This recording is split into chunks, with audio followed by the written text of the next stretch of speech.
नमस्कार दोस्तों, मेरा नाम निपुन जोशी है और आज इस वीडियो में मैं आप लोगों के साथ राहु देवता का जो अभी मीन राशि के भीतर ही जो उनका पूर्व भाद्रपद नक्षत्र में जो ट्रांजिशन होने वाला है, आज इस वीडियो में ये होगा अराउंड 25 फरवरी को, उस विषय पे चर्चा करने का। तो देखिए दोस्तों, जैसा कि आप लोग जानते हैं कि आज के कलयुग में जब बात करी जाती है धन की, वैभव की, सत्ता की और बहुत ही कम समय पे बड़ी उपलब्धि की, तो उसमें राहु का काफ़ी योगदान होता है। देखिए, मैं हमेशा बोलता हूँ कि शनि देवता का जो भी गोचर में हमारे जीवन में परिवर्तन होता है, वो एक लाइफ के एरिया में नींव देते हैं जिसमें हम लोग ऑलरेडी काम कर रहे थे। बृहस्पति हमें ब्लेसिंग मिलता है, जीव कारक हैं, तो संतान प्राप्ति, आपका विवाह, ये सारे काम, अपना घर लेना, ये हम लोग बृहस्पति से जोड़ के देख सकते हैं। लेकिन जब राहु और केतु की बात होती है, ये लाइफ का वो डेस्टिनी का प्रॉमिस लेके आते हैं जिसका शायद हमें कुछ अनुभूति ही नहीं थी। तो आप इसको इस तरीके से जोड़ के देख सकते हैं कि राहु केतु हमारे जीवन के कार्मिक नोट हैं, वो प्रॉमिस हैं जो कि आपके प्रारब्ध में लिखा है, जो कि आप तक पहुंचेगा। और देखिए दोस्तों, जब हम नक्षत्र लेवल पे किसी भी ग्रह को समझने की कोशिश करते हैं तो आप इस तरीके से देखिए। मैं हमेशा बोलता हूं, ग्रह एक ऊर्जा का प्रतिनिधित्व करते हैं, राशि बताती कि वो ग्रह किस तरीके से रिजल्ट देगा, भाव बताता है कहां देगा, लेकिन नक्षत्र बताता है किस इंटेंशन से देगा। तो नक्षत्र काफी महत्वपूर्ण हो जाता है। और खासकर देखिए दोस्तों, जब हम लोग बात करते हैं पूर्व भाद्रपद की, और खासकर आप राहु की साइकिल देखिए, राहु केतु हमेशा वक्री चलते हैं और हमारे नक्षत्र, हमारी जो राशियां हैं, वो कॉस्मोस में इस तरीके से अध्ययन करी जाती हैं कि अगर आत्मा को, पिंड को एक शरीर मिला, अगर आप उसको मेष से उसकी यात्रा समझते हैं, तो सारी जिम्मेदारियां, सारी ड्यूटीज निभाने के बाद अल्टीमेटली उसको जो मोक्ष की प्राप्ति है और जो जीवन के बंधनों से जो मुक्ति है, वो मीन में जाके होती है। तो मतलब ये आप चाहे कॉस्मोस को आप 12 राशि में डिवाइड करके समझें या 27 नक्षत्र के लेवल पे डिवाइड करके समझें, तो ये कंप्लीशन हो रही है। लेकिन राहु चलता है उल्टा, तो इसका मतलब है कि यहाँ पे आप ऊपर से हायर लेवल पे, हायर चक्रा से आप नीचे को डिसेंड हो रहे हैं।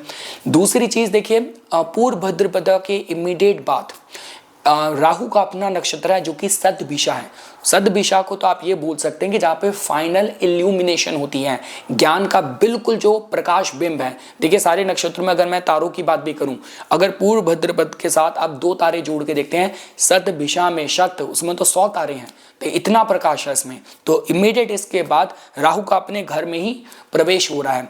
और दूसरी चीज देखिए दोस्तों, जैसा कि मैं आपको बता रहा था अभी, अगर आप प्रयागराज में महाकुंभ की जो भी हाइलाइट्स हैं उनको अगर आप फॉलो कर रहे हैं, अभी मैं कल ही देख रहा था, वो जो हमारे बहुत ही आदरणीय जो नागा साधु हैं, उनका पिंडदान का जो सेरेमनी था, मैंने देखा। तो आप खुद देखिए कि इस लेवल का सामर्थ्य, जो चीज़ एक आम मानुष जो कि अपने डिपार्टेड, जो हमारे परिजन वगैरह जो ऑलरेडी स्वर्ग सिधार गए, हम उनके पिंडदान करते हैं। ये नागा साधु लोग अध्यात्म की सीमा देखिए, अध्यात्म का आप इंटेंसिटी देखिए, वो जीते जी वो पिंडदान कर रहे हैं। इसका मतलब अपनी पुरानी जो पहचान है, जो अपनी बॉन्डिंग है, एसोसिएशन है, सब हमने छोड़ दी, सब हमने पूरा संन्यास ले लिया। तो ये ऊर्जाएं जो उत्तर भाद्रपद में भद्रा नक्षत्र में आप जोड़ के देख सकते हैं, रेवती में तो फिर अल्टीमेटली आप बिल्कुल मुक्ति की तरफ द्वार पे चले गए।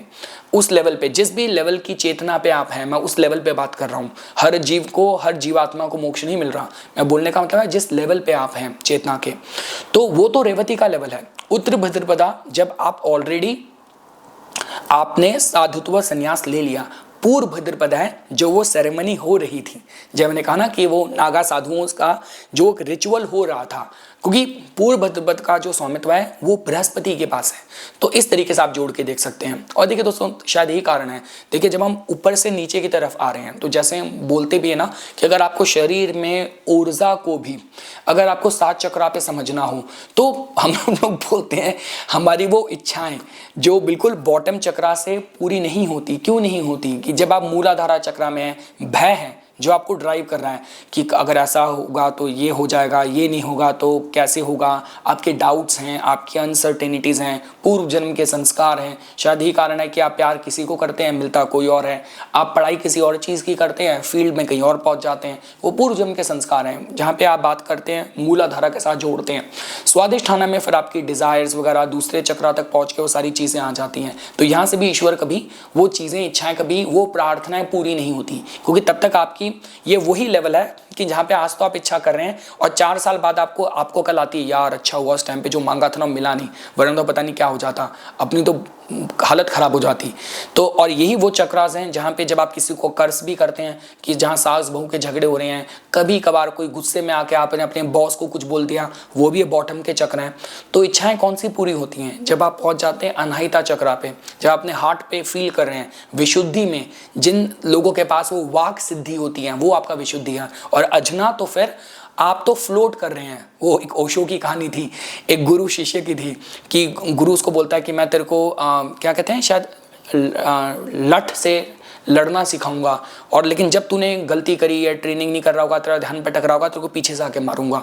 तो एक बार मारता है, दूसरी बार मारता है, इतनी बार कर करके उसको ट्रेन कर देता है।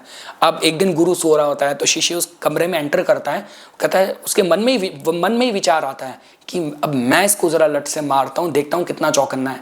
उसके मन में ही विचार आया होता है, इतने में से गुरु हल्की सी आँख खोल के बोल देता है, गलती से भी मत करना, विचार छोड़ दो।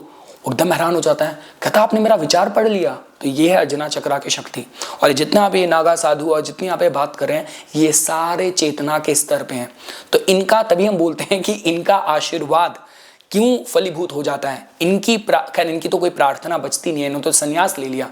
तो कहने का मतलब है कि आप इस लेवल पे जब वाइब्रेट करते हैं तब उसके बाद या तो ईश्वर आपकी मनोकामना पूरी करता है या तो आपकी बुद्धि फेर देता है। तो ये है दोस्तों, देखें इन नक्षत्रों की ऊर्जा। अब हम यहाँ पे प्लेस करते हैं मिस्टर राहु को। देखिए दोस्तों, राहु को पूर्व भद्रपदा के साथ पहले आप एक बात समझिए। देखिए जब हम बात करते हैं बृहस्पति के नक्षत्रों की, बड़ी हैरानी की बात है कि देखिए बृहस्पति के नक्षत्रों में ना आपको डुअलिटी मिलेगी।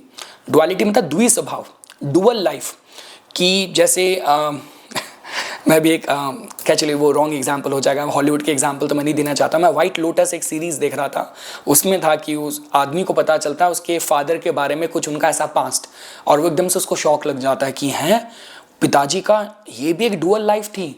तो ये है, ये पूर्व भद्रपदा में है, ये विशाखा में भी है बृहस्पति के और अगर आप पुनर्वसु की बात करते हैं, बेचारे पुनर्वसु वालों का तो मैंने ऐसे ऐसे लोग देखे हैं कि जीवन में कोई भी काम एक बार में नहीं होता, बड़ी मुश्किल से कुछ स्थापित करते हैं, कुछ एकदम से ऐसा झोंका आता है, धड़क करके एकदम से बिखर गया, वह दोबारा से शुरू करो, तो पूरा लाइफ पुनर्स्थापना में ही पूरा जीवन लग जाता है।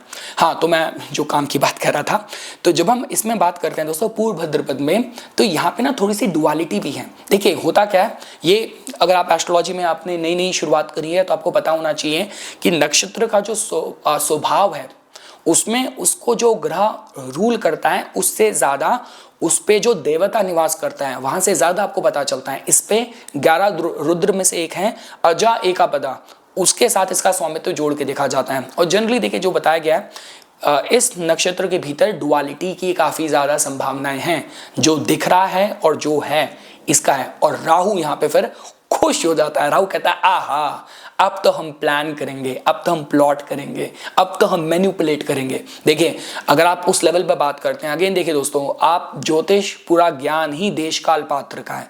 अगर आप उस लेवल पे ऑपरेट कर रहे हैं कि आप कोई CIA के ऑपरेटिव हैं, आप इंटरनेशनल रिलेशंस में, आप डिप्लोमेसी में और पॉलिटिक्स में भी बड़े लेवल के आप मतलब पॉलिटिकल स्ट्रैटेजिस्ट हैं, तो ये लोग हैं जो इससे बेनिफिट लेते हैं। या फिर जो बिल्कुल ही तंत्र मंत्र भी देखिए इसके साथ जोड़ के देखा जा सकता है, अगर राहु का यहाँ पे हो जाता है, इन्वॉल्वमेंट हो जाता है। जो लोग मतलब तंत्र का प्रयोग करते हैं नॉट फॉर आध्यात्मिक चेतना, राहु है ना, तो राहु है तो मतलब कि जो आपको नीचे लेके जा रहा है, केतु है जो ऊपर लेके जा रहा है, तो आप इस तरीके से जोड़ के देख सकते हैं। तो देखिए दोस्तों, अगर आप मेरे से बात करते हैं, राहु का पूर्व भद्रपद में गोचर होना, मैंने आपको बताया। एक और चीज देखिए, पूर्व भद्रपदा का जो रीजन है वो कुंभ के 20 डिग्री से लेके मीन के 3 डिग्री 20 मिनट 3 डिग्री 20 मिनट्स तक का है।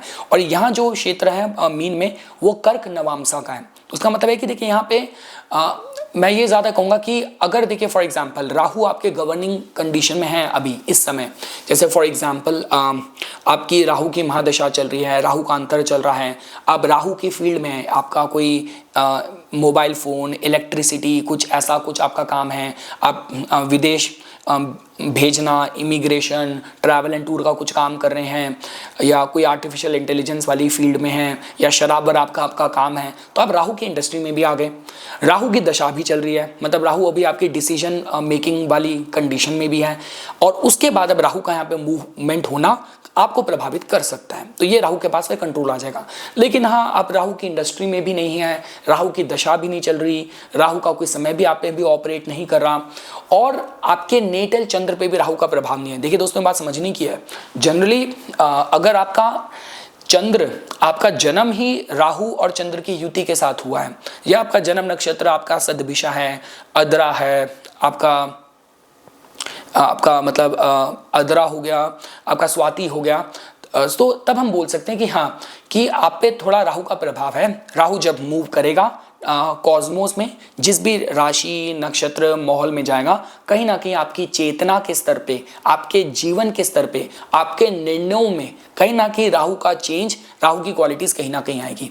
तो ठीक है दोस्तों, मैं ये कह रहा था आपको कि उत्तर भद्रपद, ये दोनों जो भद्रा नक्षत्र है ना, इसमें खासकर पूर्वा में जब आप पहुंचते हैं, यहाँ पे थोड़ा सा डुअलिटी वाला एंगल होता है, और जिस वजह से अगर आप राहु के बिल्कुल हायर डोमेन पे, बिल्कुल बड़े लेवल की पॉलिटिक्स, राजनीति, स्ट्रैटेजी और स्ट्रैटेजी मेकिंग में अगर हैं, तो लोग सही तरीके से बेनिफिट भी हो सकते हैं। और अगर आप क्रिमिनल एक्टिविटीज में लिप्त हैं, तो वो भी कहीं ना कहीं इसी के साथ जोड़ के देखा जाता है। अगेन देखिए दोस्तों, हर किसी का अपना कर्म है, अपना प्रारब्ध है। जहां पे प्रकाश है तो वहां पे रात भी है, जहां पे अच्छाई है तो वहां पे बुराई भी है। राहु को हम कहीं ना कहीं अंधकार से इन्हीं चीजों के साथ ज्यादा जोड़ के देखते हैं। पूर्व भद्रपद में है तो इसका मतलब यह है कि इस तरीके से एनर्जी ऑपरेट होगी। तो ये थी कुछ बातें दोस्तों जो मैं आप लोगों को बताना चाहता था। अब चलिए हम लोग ब्रीफली देख भी लेते हैं। अगर आप इसको, मैं जब भी राहु, शनि, केतु, इन पे बात होती है, मैं बोलता हूँ आपको चंद्र राशि से भी इक्वल इंपॉर्टेंस देनी चाहिए। तो अब जो मैं आपको फल बताऊंगा शॉर्ट में, ब्रीफ में, आप उसको लगन से भी देखिए, आप उसको अपनी चंद्र राशि से भी देखिए। तो देखिए, अगर सपोज कीजिए फॉर एग्जाम्पल, अगर आपका मेष, आपकी चाहे चंद्र राशि है चाहे आपका लगन है, तो आपके 12वें भाव में परिवर्तन हो रहा है। बृहस्पति जो कि इसका स्वामित्व रखते हैं, वो आपके 9वें भाव के मालिक भी हैं। तो देखिए दोस्तों, विदेश वाला जो एंगल है आपका, यहाँ पे अध्यात्म के लिए ये थोड़ी अच्छी ऊर्जा है। खासकर अगर आप जैसे माँ काली हैं, भगवान भैरव हैं, इनकी देवताओं की साधना करते हैं, आपके कोई भी आपके विदेश से रिलेटेड कोई भी आपके प्रॉस्पेक्ट्स हैं, जहाँ पे आप सफलता चाह रहे हैं, ब्रेक थ्रू चाह रहे हैं, वहाँ पे थोड़ा सा आपको थोड़ा मतलब सफलता मिल सकती है। आपके लिए जो कड़ी है, आपके लिए पॉजिटिव, आपके लिए जुड़ सकती हैं, डॉट्स कैन गेट कनेक्टेड। तो ये है दोस्तों, देखिए जो आप मेष वालों के लिए मैं बताना चाहूँगा। अगर वृषभ के लिए बात करें, देखिए टॉरस वालों के लिए थोड़ा सा ये अच्छा संकेत रहेगा। राहु फाइनली आपका, इससे पहले कि आपके लाभ भाव को छोड़े, यहाँ पे कुछ ना कुछ समीकरण आपके लिए बनाएगा। और देखिए दोस्तों, इसके बाद राहु ने आपके दशम भाव में प्रवेश करना है, तो उसे भी हमें पता चलता है कि हाँ, जो भी आप अपने कर्म, राहु आपके लिए जो भी नया आपके लिए चैप्टर लाइफ में ओपन कर रहा है, जो आपके कर्मों को प्रभावित करेगा, आपके करियर को, आपकी छवि को प्रभावित करेगा, उससे रिलेटेड फाइनल कुछ अलायंस, कोई कोलैबोरेशन, कुछ लिखा पढ़ी करना, कोई एकदम से कोई बड़ा इंसान मिल गया, कोई बड़ा आदमी मिल गया, कोई बड़ी डील फाइनलाइज हो गई, इस तरीके की थोड़ी संभावनाएं रहेंगी। अगर हम लोग मिथुन के लिए बात करें, देखिए मिथुन वालों के लिए दोस्तों, आप लोगों के केस में आपके कर्म स्थान पे आपकी जो भी छवि है, पब्लिक इमेज है, और खासकर जैसा कि मैंने कहा, अगर आप राजनीति से जुड़े हैं, आप एम्बेसडर, इंटरनेशनल रिलेशन, इस लेवल पे अगर ऑपरेट कर रहे हैं, तो इस दौरान कुछ साम दाम दंड भेद कूटनीति लगा के कुछ ना कुछ आप अपने लिए समीकरण पॉजिटिव बना पाएंगे। अगर हम लोग कर्क वालों के लिए समझें, देखिए दोस्तों, कर्क वालों के लिए ये जो पूरी जो अलाइनमेंट हो रही है, ये आप लोगों के 9वें स्थान में। तो देखिए दोस्तों, आप लोग जानते हैं 9वां स्थान, खासकर अगर आप बाबा भैरव, माँ काली, आप इन देवताओं की भक्ति करते हैं, इनकी भक्ति में लिप्त हैं, तो कहना कि आपको थोड़ी क्लैरिटी मिल सकती है। और इस दौरान देखिए, मैंने देखा काफ़ी लोग जो भाग्य उनको जीवन के रिवर्स परिस्थितियों में बहुत फेवर करता है, मतलब जीवन में कोई भी संकट आ रहा है, विपत्ति आ रही है, तो अपना रास्ता बना लेते हैं। इस तरीके से आप जोड़ के देख सकते हैं। और जैसे कि मैंने कहा, अगर राहु आप इस समय ऑपरेट कर रहा है, राहु उस समय एक्टिव है आपकी दशा में किसी भी स्तर पे, तो इस दौरान आपके लिए ये जो माँ काली हैं, भगवान भैरव हैं, इनकी उपासना बहुत अच्छे फल ला सकते हैं। अगर आपका सिंह वालों के लिए समझना हो, तो देखिए दोस्तों, आप लोगों के केस में जो डार्क फोर्सेस हैं, ये सारी जो षड रिपु हैं या कोई भी मतलब कोई भी देखिए जो चीज़ें टेम्पटेशन वाली होती हैं, अष्टम भाव से क्या देख सकते हैं, लालच हो गया, यहाँ पे कोई सेक्स की भूख हो गई, यहाँ पे कोई भी ऐसी षड्यंत्र है, तो इस तरीके की ऊर्जा की तरफ मन भटक सकता है। वो अगर आप पे राहु आपके नेटल चंद्र को प्रभावित कर रहा है और राहु अब अभी दशा में एक्टिव है, तो इस तरीके की जो चीज़ें हैं, जो डार्क चीज़ें हैं, वो बहुत जल्दी आपको प्रभावित करेगी, अपनी तरफ बहुत जल्दी आकर्षिट करेगी। देखिए दोस्तों, मैं दोबारा कहूँगा, अगर आपका काम ही ऐसा है, आप कोई जासूस का काम कर रहे हैं, आप कोई शराब के बिजनेस में, टोबैको के बिजनेस में हैं, विदेश भेजना लेना देना इन फील्ड से जुड़े हैं, कोई कोर्ट कचहरी के मैटर चल रहे थे, वहाँ पे आपको कुछ तगड़ी कूटनीति लगा के काम करवाना है। देखिए इसका जो स्वभाव है ना पूर्व भद्रपदा का दोस्तों, ये बहुत ही क्रूर किस्म का नक्षत्र है। तो इस तरीके की मुहूर्त में भी जब हम बोलते हैं ना कि कोर्ट केस करना है, कुछ करना है, इस तरीके के नक्षत्रों को प्रधानता दी जाती है। तो राहु यहाँ पे जा रहे हैं, तो मतलब कूटनीति में आपको सफलता देंगे, पर इंपॉर्टेंट वही है कि आप कार्य किस तरीके के कर रहे हैं। तो इसके बाद देखिए दोस्तों, अगर कन्या के लिए समझना हो, देखिए कन्या वालों के लिए आपके सप्तम भाव को कहीं ना कहीं प्रभावित करेंगे। तो देखिए दोस्तों, सप्तम भाव मतलब इस दौरान व्यापार में अच्छी कूटनीति के साथ आप निर्णय ले सकते हैं। काफ़ी कुछ इस पे भी निर्भर करता है कि अभी आपका राहु गवर्निंग कंडीशन में है या नहीं। अभी दशा वगैरह में भी अगर एक्टिव है तो साम दाम दंड भेद कुछ भी करके अपने फायदे की डील आप निकाल पाएंगे। अगर मैं तुला वालों के लिए समझना हूँ तो देखिए दोस्तों, छठे भाव में हो रहा है, इसका मतलब ये होगा कि आपके लिए शत्रुओं पे किस तरीके से विजय प्राप्त करनी है, किस तरीके से अपने कर्जों को नेस्तनाबूद करना है, और किसी भी तरीके से विरोधाभासी प्रतिस्पर्धा वाली सिचुएशंस में राहु की ऊर्जा छठे भाव में स्ट्रॉन्ग तरीके से काम करती है। अगर आप ऑलरेडी जुडिशरी पॉलिटिक्स वगैरह की फील्ड से जुड़े हैं, बड़ी कुछ कूटनीति वाले काम करते हैं, उन लोगों के लिए मतलब खास कर देखिए, मैं again I do not want to highlight on this, but अगर आप में कोई भी इस तरीके के दमखम वाले इस तरीके के फोर्सफुल काम, अगर सीक्रेटिव काम अगर आप पे अप्लाई कर रहे हैं, तो वो लोग इस समय शत्रुओं को किस तरीके से नेस्तनाबूद करना है वो आप कर पाएंगे। वृश्चिक वालों के लिए समझना हो, देखिए दोस्तों, वृश्चिक वालों को थोड़ा सावधानी बरतने की जरूरत है। इस समय वो कहते हैं ना कि शैतान सर पे नाच रहा है, तो मैं ये कहूँगा, क्योंकि देखिए आपके जो लग्नेश है ना, आपके लग्नेश ऑलरेडी अष्टम भाव में अब थोड़ा अप्रैल तक 21 जनवरी से लेके अप्रैल 1 या 2 तारीख तक उन्होंने आपके अष्टम भाव में ही रहना है। तो अष्टम भाव में आपके लग्नेश ऑलरेडी चल रहे हैं, उसके ऊपर से पंचम भाव जो कि हमारी बुद्धि का होता है, आते विचारों का होता है, पूर्व पुण्य का होता है।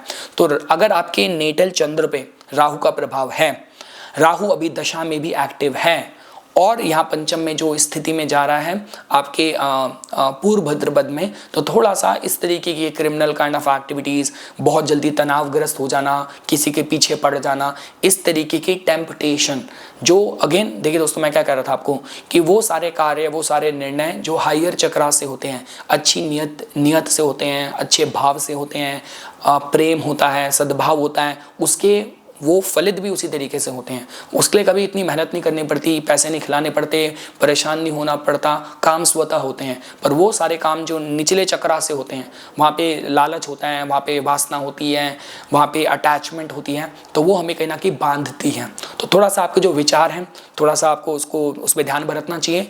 राहु लालच बढ़ाएगा। अगर आप स्टॉक मार्केट वगैरह में हैं तो लोभ वाली जो क्वालिटीज़ हैं बढ़ेंगी, तो उस पर थोड़ा सा आपको नियंत्रण रखने की ज़रूरत है, क्योंकि वो कहते हैं कि इस तरीके से जब बुरी आदत आती है, बुरे संस्कार आते हैं, तो अपने पूरे भाई बहनों के साथ आते हैं, फिर वहाँ पे बीमारी भी होती है, वहाँ पे बदनामी भी होती है, वहाँ पे सारी चीज़ें होती हैं। तो ये पूरा जो परिवार है ना, फैमिली, इसको दूर ही रखिए, दरवाजे के बाहर रखिए, अपने विचारों को नियंत्रित रखिएगा।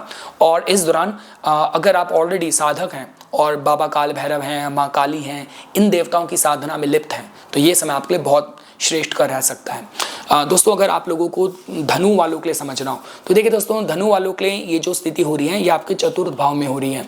तो देखिए दोस्तों, इस दौरान थोड़ा घर परिवार का जो माहौल है, क्योंकि देखिए आप लोगों के केस में बृहस्पति का ही नक्षत्र है पूर्व भद्रपदा। वो बात अलग है कि नक्षत्र के जो गुण हैं, वहाँ पे कहीं ना कहीं उसका जो देवता है, उसके गुण थोड़े ज़्यादा रिफ्लेक्ट होते हैं।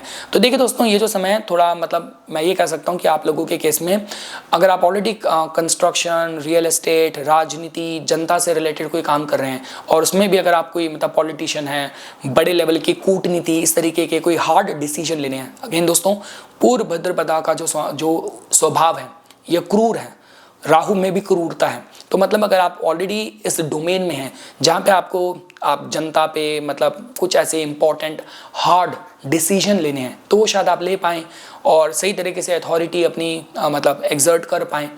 और देखिए मैं दोबारा कहूँगा इंपॉर्टेंट है कि राहु इस समय आपकी गवर्निंग कंडीशन में है या नहीं, काफ़ी कुछ उस पर भी और उससे भी तय होगा। इसके बाद देखिए दोस्तों, अगर मकर वालों के लिए समझना हो तो देखिए दोस्तों आप लोगों के केस में ये आपके तृतीय भाव में हो रहा है। तो देखिए दोस्तों राहु का तृतीय भाव में जाना आपके केस में बृहस्पति पूर्व भद्रपदा का जो स्वामी है देवता जो ग्रह वो आपका बृहस्पति देवता है, वो आपके 12वें भाव के मालिक भी हैं। तो उसका मतलब ये है कि इस दौरान देखिए मतलब कोई भी अगर आपको स्ट्रैटेजी बिल्डिंग वाले काम में है और गुप्त शत्रु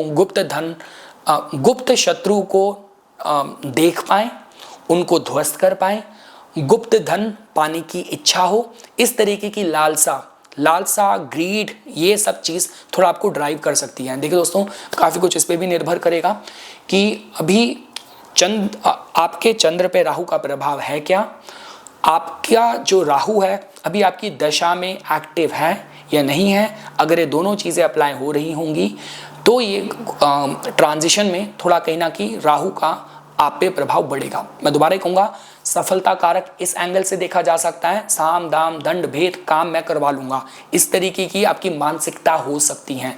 किसी का चाहे फ़ायदा उठाना हो, किसी का चाहे एडवांटेज लेना हो, किसी को कंट्रोल करना हो, मैं तो कार्य करके रहूँगा, ये राहु का स्वभाव है पूर्व भद्रपद में। तो काफ़ी कुछ। और देखिए अगर आप ऑलरेडी आध्यात्मिक और मोक्ष कारक आपका माइंडसेट है, आप ऑलरेडी हायर चक्रा पे हैं, तो फिर आप काफ़ी कुछ मैनिफेस्ट भी कर पाएँ। तो काफ़ी कुछ देखिए दोस्तों आप पे राहु देवता दशा में एक्टिव हैं, उससे काफ़ी कुछ निर्धारण होगा। पर हाँ, अगर आप किसी भी तरीके से स्ट्रैटेजी मेकिंग वाली फील्ड से जुड़े हैं, ये आपके लिए गोल्डन समय हो सकता है। अगर दोस्तों अगर हमें कुंभ वालों के लिए समझना हो, देखिए कुंभ वालों के लिए तो बहुत ही गोल्डन टाइम है। देखिए दोस्तों कुंभ वालों के लिए जैसे हम बोलते हैं ना कि सिंह वालों के लिए जैसे बुध है वही उनका ट्रेजरर है, दूसरा भाव 11वां भाव उसी के पास है।